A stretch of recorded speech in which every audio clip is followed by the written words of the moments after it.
मेरी जीत नहीं है, ये पूरे हरियाणा की जीत है। क्या करना चाहती हैं और क्या संदेश देना चाहती हैं? मैं सर बता देना चाहती हूँ कि मैं अभी डांस से रिलेटेड कुछ करना चाहती हूँ कि मेरे बेटे का आगे जो फ्यूचर या फिर करियर जो कुछ भी मेरे को करना है वो मैं डांस के ज़रिए ही करना चाहती हूँ। डांस कहते हैं कि हरियाणा में निरे पहलवान होते हैं, पहलवान लड़कियां होती हैं, लेकिन इस मिथ को तोड़ दिया है एक ऐसी हाँसी की बेटी ने जो डांस इंडिया डांस के अंदर सुपर मॉम बनी।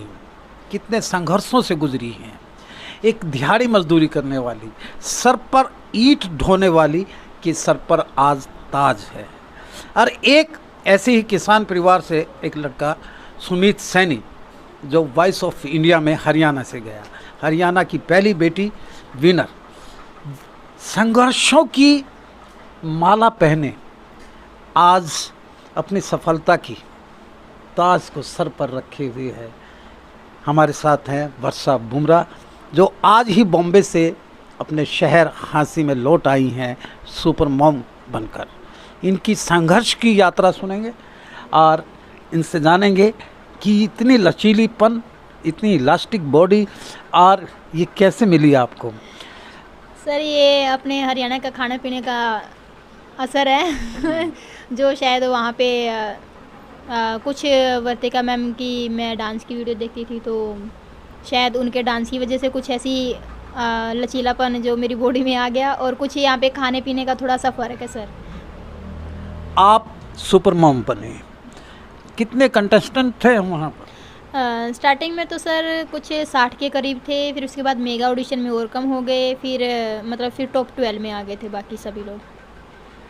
आप तो दिहाड़ी मजदूरी करती थी और आपकी जब हमने वीडियो देखी आपकी मुंह बोली बात है कि आपके पास तो ऊपर है एक कमरा, जो एक चटाई है और एक छोटा सा पलंग है, बेड है, तो इतनी प्रैक्टिस कहाँ करती है, कैसे करती?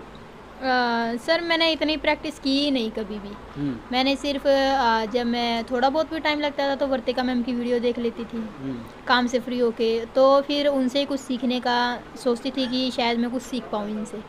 तो फिर 10 मिनट लगते मेरे को, चाहे 15 मिनट चाहे आधा घंटा निकलता था, तो मैं उनकी वीडियो देख के कुछ सीखने की सोचती थी और कोशिश करती थी, तो मैं अपने कमरे में ही करती थी वो। आप 3 महीने 28 दिन बॉम्बे रही, तो वहाँ पर आपके ठहरने का प्रबंध डांस इंडिया डांस की तरफ से था सारा? वहाँ पे जो रुकने का था, खाने पीने का, लाने का ले जाने का सब कुछ उनका था सर। उनका था? हाँ जी। कितनी परफॉर्मेंस दी है आपने वहाँ पर? वहाँ पे सर काउंट तो नहीं किया मैंने अभी तक। और कितने कंटेस्टेंट्स को हरा के सबसे ऊंचे पायदान पे पहुँचे?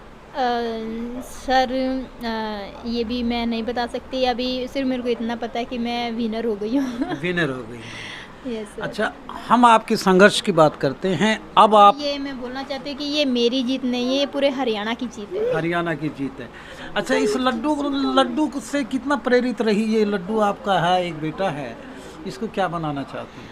सर ये इसकी मर्ज़ी के ऊपर डिपेंड करता है कि हम अपने बच्चों की अगर ज़बरदस्ती उनके ऊपर थोपेंगे बात कि तू ये बन, तो कुछ नहीं करेगा। उसका जो मन करेगा वो वही करेगा। अच्छा, आपके रेमो सर जज में बैठे, उर्मिला मातोंडकर बैठी वहाँ पर, और एक और थे भाग्यश्री मैम। भाग्यश्री मैम, तो वो आपकी परफॉर्मेंस देखते थे, बहुत सिंपैथेटिक भी हो जाते थे, इमोशनल भी हो जाते थे कि कहाँ से फर्श से अर्श पर जाने वाली ये बेटी हमेशा ऊपर ही जाएगी। हाँ, वो हमेशा से ही बोलते थे कि उर्मिला मैम तो एक ही, मेरे को जो कहावत होती है, पता नहीं मुहावरा है क्या है, तो वो वही बोलते थे कि ये मायने नहीं रखता वो कहाँ से आया, मायने ये रखता है कि उसको कहाँ जाना है। तो ये चीज़ मेरे को बहुत अच्छी लगती थी कि उर्मिला मैम मेरे बारे में ये चीज़ें बोल रहे हैं जो मैंने सोची तक नहीं थी।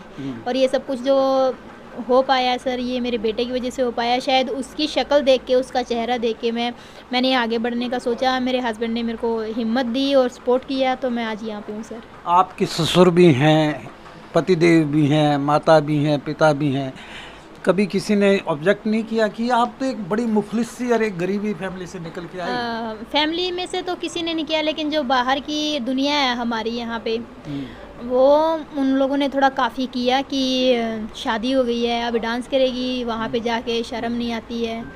और मतलब ये कि कि शादी के बाद डांस नहीं करते, ऐसा नहीं होता है, मतलब काफ़ी रोक टोक तो की, लेकिन मेरे हस्बैंड ने बोला कि तू आगे बढ़, तू दुनिया की मत सुन, क्योंकि हमें अपने बेटे का फ्यूचर बनाना है। आपके हस्बैंड हमेशा, मैं जब भी टीवी पे देखता था, एक नीली ही शर्ट में मिलते थे क्या? उनके पास एक ही रंग है क्या? सर उनके पास एक ही रंग है। एक ही शर्ट है क्या? एक ही शर्ट एक जैसी है, एक दो शर्ट है, जो वही उन्होंने पूरे 4 महीनों में 3 महीनों में जितना भी हमारा शो चला उसमें उन्होंने वही डाली है, क्योंकि कपड़े नहीं थे इतने हमारे पास। तो रियलिटी शो में जो आपने ये मुकाम हासिल किया, इन ऊंचाइयों को छुआ, इस लड्डू को साथ लेके गई वहाँ पे, जब आप परफॉर्म, कितने घंटे आप प्रैक्टिस करती थी वहाँ? कोरियोग्राफर कितना प्रैक्टिस करवाता था? कोरियोग्राफर मतलब ये है कि सर ज़्यादातर तो 10-12 घंटे, शायद ज़्यादातर तो इतना ही होता था, 10-12 घंटे। अगर लगातार करते तो हम 6-7 घंटे रिहर्सल करते। कभी नर्वस भी हुई क्या डांस करते करते? बहुत हुए हैं, हर एपिसोड में नर्वस होते हैं, पहले डांस करने से पहले नर्वस ही होते हैं हम लोग। कि कैसा होगा कैसा नहीं होगा, अभी जजेस के सामने करना है, स्टेज पे करना है, तो वो जो फीलिंग होती है उस टाइम पे वो कुछ अलग ही होती है। आपकी कौन जो पार्टनर होती थी उससे केमिस्ट्री कैसे बनाती थी? केमिस्ट्री तो सर मेरी सबके साथ अच्छी थी, क्योंकि सभी इतना सपोर्ट करती थी, जो बाकी और सुपर मोम थी वो मेरे को काफ़ी सपोर्ट करती थी सभी। मतलब काफ़ी बार ऐसे होता था कि मैं ऐसे बोलती थी मेरे से नहीं हो रहा है, मतलब ये कि थक जाती थी, और फिर वो मतलब हिम्मत देती थी मेरे को कि नहीं तू कर लेगी, ऐसे ही बोल रही है, नहीं हो रहा नहीं हो रहा नहीं हो रहा। तो सारी मॉम जो थी ना, सारी बहुत ज़्यादा सपोर्टिंग थी, बहुत ज़्यादा अच्छी थी सभी सुपर मॉम। अब वर्षा सुपर मॉम बन चुकी है, अब आगे क्या करना चाहती हैं और क्या संदेश देना चाहती हैं? मैं सर बता देना चाहती हूँ कि मैं अभी डांस से रिलेटेड कुछ करना चाहती हूँ, कि मेरे बेटे का आगे जो फ्यूचर या फिर करियर जो कुछ भी मेरे को करना है वो मैं डांस के ज़रिए ही करना चाहती हूँ। डांस के ज़रिए तो आगे मैं डांस में कुछ करना चाहती हूँ सर। और मैं बाकी सबको ये बता देना चाहती हूँ कि जो ख़ास तौर पे मज़दूर हैं, कि आप लोग मज़दूर हैं लेकिन मजबूर नहीं है, मजदूर हैं मजबूर नहीं हैं। हाँ, तो अपने सपनों को पूरा कीजिए और आगे बढ़िए अपने सपनों को लेके, क्योंकि जब तक आप कदम उठाएंगे नहीं तो वो आगे कैसे बढ़ेंगे। तो अपनी उड़ान को मतलब उड़ने दीजिए, पंख लगाइए, तभी वो आसमान में उड़ेंगे, नहीं तो नीचे ही रहेंगे। तो आप हौसला मत छोड़िए और जितना हो सके उतना अपने सपनों को पूरा करने की कोशिश कीजिए। प्रॉब्लम और जो कुछ भी दुख है सुख है वो ऐसे ही चलेगा, तो सुख दुख में एक साथ मिलके चलेंगे तो उससे ज़्यादा अच्छा। मुझे बस लास्ट पर्सन पूछना है, बॉम्बे से आप किन किन सेलिब्रिटीज से मिली और उन्होंने अपनी आत्मकथा भी सुनाई होगी? मैं काफ़ी सारे सेलिब्रिटी से मिली हूँ सर, वहाँ पे रश्मिका मैम और नीमा जी और गोविंदा जी, जो गोविंदा जी और अनन्या और विजय देवरकोंडा और भी तो सर काफ़ी मतलब काफ़ी थे। चलो, हमारी शुभकामनाएं हैं और हमारा हंसी की आवाज़। एक शेर जरूर कीजिएगा वर्षा, जो सुपर मॉम बनी है, इंडिया और भारत की एक बेटी। और कल बेटियों का दिन था, मैं बता दूं कि कल बेटियों का दिन था, और बेटी वाले दिन यानी कि जिसका कहते हैं कि डॉटर्स डे पर इन्होंने एक मुकाम दिया है भारत को। और हाँसी एक छोटा शहर है हिसार हरियाणा का, वहाँ की बेटी वर्षा बोरा। अगर देखना ही चाहते हैं तो वर्षा की उड़ान को तो ज़रा और ऊंचा कर दो आसमान को। देखते रहिए हाँसी की आवाज़।